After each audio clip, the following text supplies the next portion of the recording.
నమస్తే అండి, ఎలా ఉన్నారు? అంతా బాగున్నారా? నేను ఇప్పుడు బచ్చల కూర ఫ్రై చేస్తున్నాను. ముందు ఆవాలు వేసాను కొద్దిగా, ఇప్పుడు శనగపప్పు వేస్తున్నాను. ఇప్పుడు ఎల్లుల్లిపాయలు వేస్తున్నాను, ఎండుమిరపకాయలు, కరివేపాకు,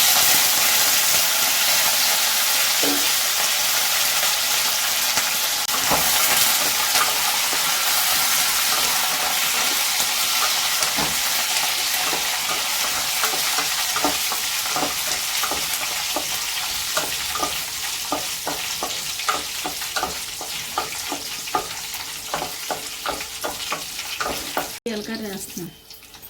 కట్ చేసి చూడండి, ఇది బచ్చల కూర కట్ చేసి పెట్టుకున్నాను. ఇది మా గార్డెన్లో వేసాము. ఇది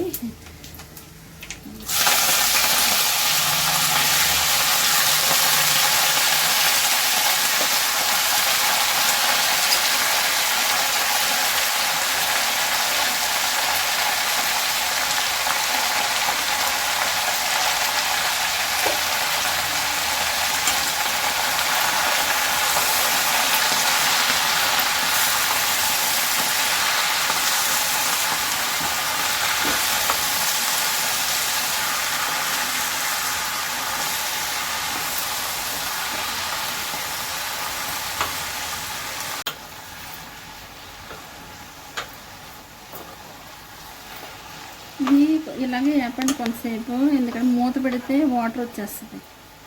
కొంతసేపు ఇలా వేగిన తర్వాత అప్పుడు పెడదాం మూత.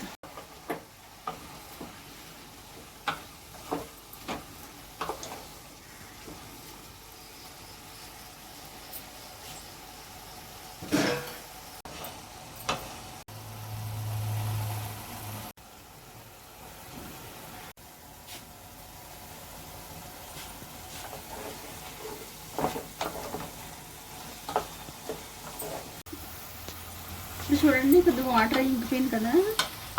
ఇప్పుడు కొంచెం మూత పెట్టుకుందాం.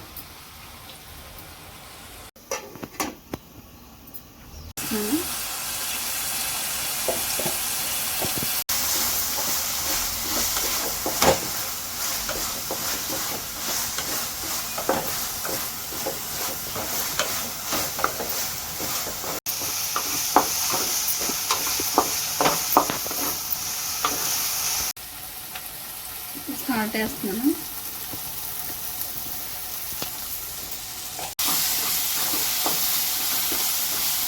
ఇంకా ఎక్కువ వచ్చిందండి.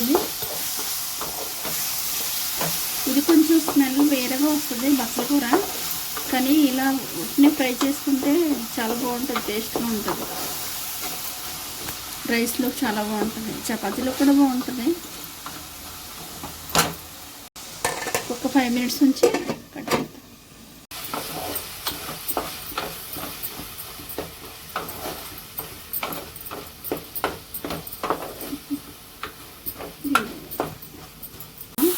ఇది ఒకవేళ ఇందులో మీకు నిమ్మకాయ కావాలంటే కూడా పిండుకొని, నిమ్మరసం పిండుకొని తినచ్చు రైస్లో తింటున్నప్పుడు. అలా కూడా బాగుంటుంది, ట్రై చేయండి.